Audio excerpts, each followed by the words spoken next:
Ja nisam posebno upozoravao na Jelenu. Jelena je od početka dio našeg tima, i Kaja i Jelena i svi drugi. Kad smo osnivali Cepamet, kad smo prvi put kitili Bor, još smo ovdje tek rušili i stvarali zapravo ove dvorane, tada je Jelena pristupila nama. I danas promoviramo u ostalom i knjižicu Jelenini anđeli.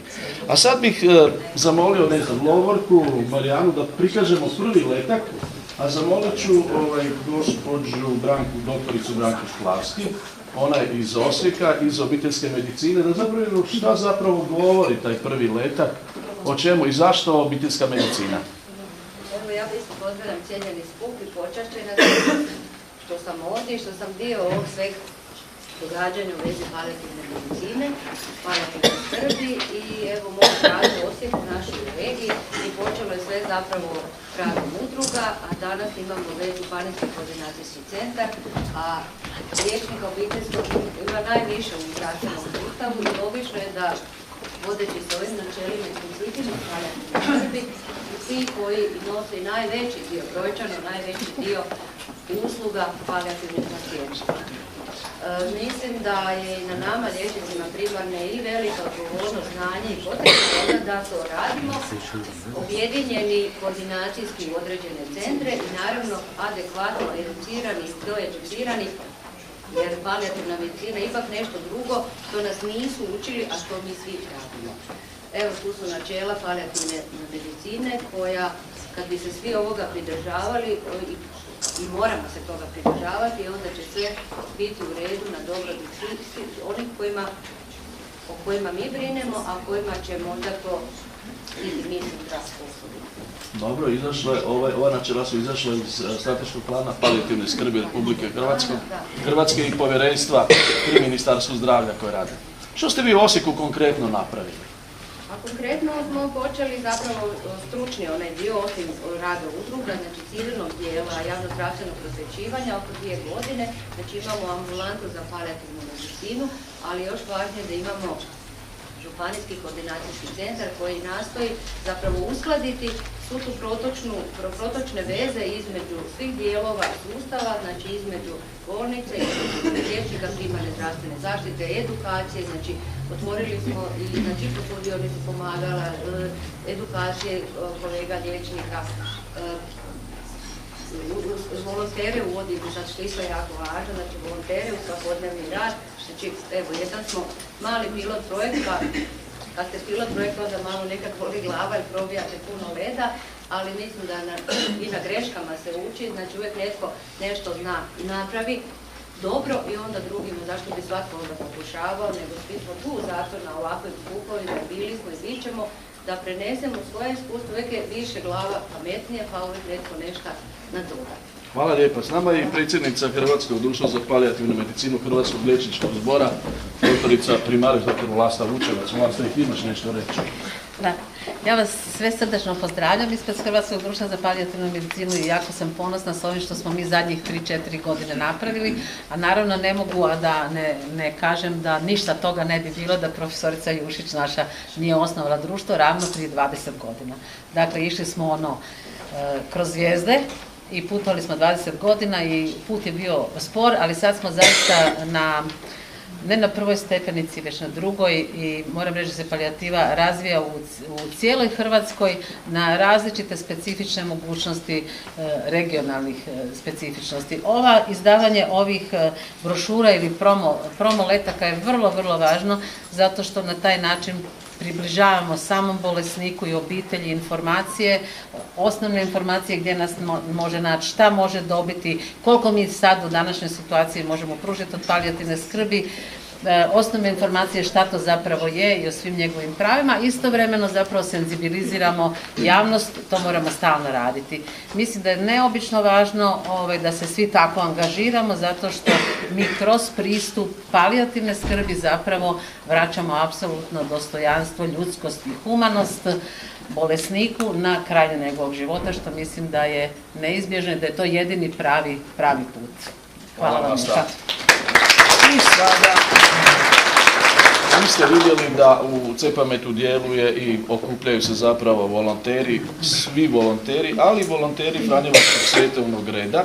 napravili su letak, osnovne informacije o palijativnoj skrbi i ja bih sad zamolio Oliveru Tomas, je tu, da ona kaže par riječi šta vi to zapravo radite ovdje i o čem se radi i šta zapravo poručujete kroz ovaj letak. Ovako, mi smo odlučili napraviti 2 letka, jedan općeniti o palijativnoj skrbi kako bi objedinili informacije o svim onim dionicima s kojima surađujemo u pružanju palijativne skrbi. S obzirom da je Franjevački svjetovni red osnovao mobilni tim volontera u palijativnoj skrbi, gdje sam ja zaposlena kao socijalna radnica i koordinator tih volontera, u svakodnevnom pružanju skrbi smo se susretali sa zahtjevima za dodatnom zdravstvenom skrbi, odnosno tim palijativnim dijelom zdravstvenim. Zahvaljujući Centru za koordinaciju palijativne skrbi i radionicama zdravog rada gdje smo sve više i više surađivali u našim kućnim posjetama kako bi pružili cjelovitu skrb, smo odlučili napraviti jedan zajednički letak kojim bi promovirali palijativnu skrb što profesionalcima, što ljudima koji palijativnu skrb trebaju. Stavili smo znači kontakte svih suradnika na jednu stranu jer smo nailazili u posjetama na nerazumijevanje kad bi počeli objašnjavati da postoji tim doma zdravlja koji može pomoći, ljudi nisu mogli pohvatati sve konce, tako da ovaj letak olakšava i nama, a mislim i tim korisnicima i profesionalcima. Dakle, objasnili smo što je palijativna skrb, koji je njen cilj i tko je pruža općenito, a na stranici iza smo stavili aktivnosti koje mi pružamo. To su znači kućne posjete bolesnicima. Te kućne posjete su specifične ovisno o tome tko ide, da li tim doma zdravlja, da li netko iz Centra za koordinaciju, odnosno Renata, ili posudba pomagala, ili ide netko od volontera ili socijalni radnik. Aktivnosti posredovanja i povezivanja s drugim službama, posudionica pomagala, te ono na što smo posebno ponosni u zadnjih godinu dana su susreti obitelji i to susreti podrške obiteljima koji trenutno imaju nekog bolesnog i susreti podrške obiteljima u žalovanju, te grupa za uzajamnu potporu oboljelima od malignih bolesti. To je što se tiče prvog letka. Drugi letak smo namijenili prvenstveno obiteljima kako bi ih potaknuli da međusobno razgovaraju u tim teškim trenucima, da otvoreno razgovaraju jer smatramo da to donosi olakšanje tim obiteljima, ali i olakšanje profesionalcima u radu s tim obiteljima.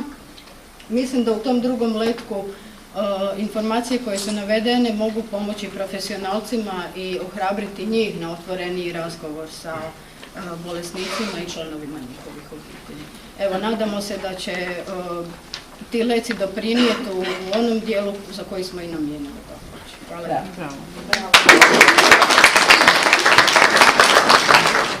Samo za njih aktivnosti što oni rade ovdje u Cepametu, Olivera. Olivera, nisi rekla šta radite ovdje? Tečeve za volontere kako Aha, dobro, to je nekako već letak bio gotov. Uglavnom, ove godine smo počeli s radionicama za volontere tu na Cepametu. Mi inače imamo edukacije za naše volontere unutar naše ustanove kroz redovite supervizijske susrete. Ove radionice čine promjenu u tome što su otvorene i za sve druge, znači ne samo za naše volontere, za potencijalne nove volontere, došlo je i nekoliko patronažnih sestara, znači za sve one koji imaju interesa, i radionice su organizirane tako da uvijek obuhvaćaju dio teorijski o palijativnoj skrbi, s obzirom da smatram da nema nekog drugog mjesta gdje takvu vrstu edukacije ljudi mogu dobiti, i usmjerene su na komunikaciju i to najviše vježbama gdje nam pomažu doktorica Marijana i Veljko. Naše situacije koje imamo iz kućnih posjeta, dio o palijativnoj skrbi vodi Renata Marđetko, a ostalo vodim ja što se tiče volonterskih kućnih posjeta. Hvala ti. Hvala. Četvrti letak je osnovne kompetencije u palijativi, palijativnoj skrbi prema preporukama Europskog udruženja za palijativnu skrb. To je pripremila Renata Marđetko, pa bismo htjeli da nešto kažeš, a radi se zapravo u suradnji sa gradom Zagrebom. Renata je koordinator za grad Zagreb. Dobar dan, lijep pozdrav svima. Ja sam Renata Marđetko, medicinska sestra u Srcu. Vodim Centar za koordinaciju palijativne skrbi grada Zagreba i rekla bi da je to jedan specifičan grad u kojem je krasno raditi. Znači, grad Zagreb je prepoznao potrebu za palijativnom skrbi. Zagreb Zdravi grad kao projekt je izabrao palijativnu skrb kao jedan od prioriteta. Ured za zdravstvo je podržao Centar za koordinaciju, osnovao ga u sklopu ustanove za zdravstvenu njegu i evo 2 godine mi već nastojimo povezati sve karike, sve profesionalce i razine zdravstvene zaštite kako bi skrb za bolesnika i obitelj bila cjelovitija, dostupnija, a kako bi mi kao profesionalci više radili zajedno, učili jednih od drugih i zapravo zbog toga je napravljen ovaj letak koji smo osmislili u sklopu radionica za kompetencije o palijativnoj skrbi i zajedno sa CEPAMET-om i Komorom medicinskih sestara i Društva za palijativnu medicinu Hrvatskog liječničkog zbora dogovorili smo da ćemo okupiti sve profesionalce grada Zagreba i da ćemo zapravo učiti na onaj način da smo svi jednako važni, da smo svi jednako bitni u palijativi i zapravo usvojili ovih 10 pravila od Europskog društva za palijativu što bi svaki profesionalac koji pruža skrb za umirućeg i njegovu obitelj trebao znati. I zapravo to smo preslikali na ovaj letak. Sastajemo se mjesečno jedanput, pružamo si podršku u radu, razmjenjujemo iskustva, probleme i evo zajednički se nadamo da će grad Zagreb ojačati Centar za koordinaciju i da ćemo svi još više raditi i pacijentima biti bolji. Hvala Renata. Vi znate da Medicinski fakultet, Akademija likovnih, Akademija dramskih i glazbena muzička akademija, mi surađujemo.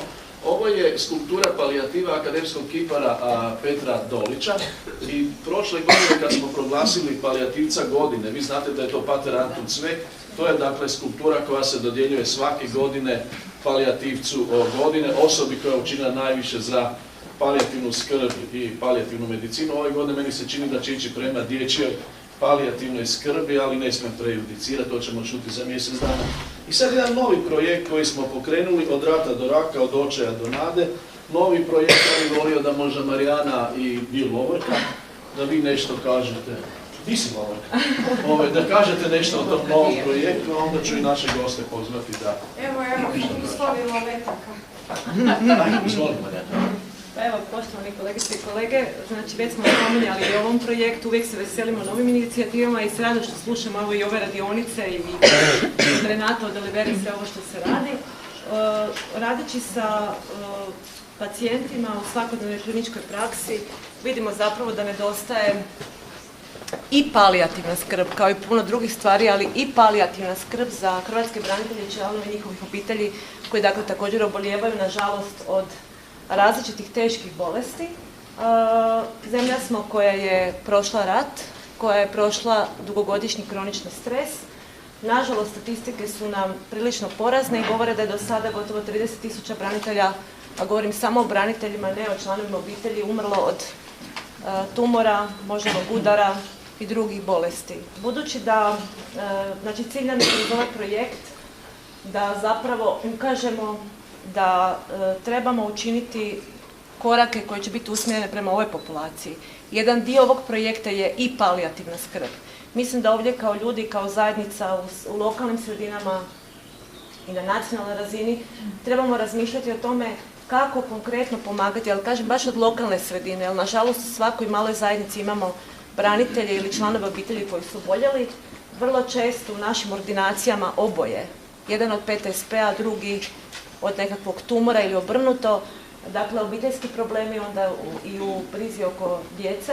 Tako da nam je cilj da zapravo, vidite ovdje mi smo stavili, možda Lovorka da ti nastaviš, mi smo stavili dakle niz ciljeva, ali u svakom slučaju neke stvari smo već počeli. Dakle, cilj nam je svakako da educiramo stručnjake i javnost, izrađujemo multimedijalne materijale, ako Bog da otvorimo savjetovalište i savjetovališta, dakle u množini, educiramo volontere, mislimo da imamo puno iskustva iz svijeta ovih volontir programa i puno projekata u svijetu na kojima se možemo, s kojima surađujemo već i na koje se možemo ugledati. tako da nadamo se da će ovaj projekt uskoro se proširiti. Ne znam jesi li spomenula ove preventivne sistematske preglede koji ne bi bili sveopsežni, ono što kad kažemo sistematski pregled to obuhvaća, nego da se na neki način usmjerimo u preventivnim pregledima onih bolesti za koje znamo da su sada najčešća pojavnost kod hrvatskih branitelja, počevši od kardiovaskularnih sustava, neuroloških oboljenja, karcinoma, ovo što je Marijana rekla, pa bi jedna od aktivnosti bila ta, osim savjetovanja o onom psihološkom dijelu i psihosocijalnoj pomoći konkretnim aktivnostima, bi bili i medicinski, zapravo liječnički pregledi populacije veterana, branitelja koji su oboljeli od posttraumatskog stresnog poremećaja, ne samo njih, nego svih onih branitelja koji su aktivno zapravo sudjelovali u obrani suvereniteta Republike Hrvatske, nekako bismo na taj način, ako ništa drugo, mogli detektirati potencijalnu rizičnu skupinu i na taj način uputiti na dalje nekakve opsežnije pretrage, ne samo preventivne nego i kurativne, a nadam se da ćemo na taj način i smanjiti potrebu za palijativnim djelovanjem nas prema populaciji hrvatskih branitelja. Hvala lijepa.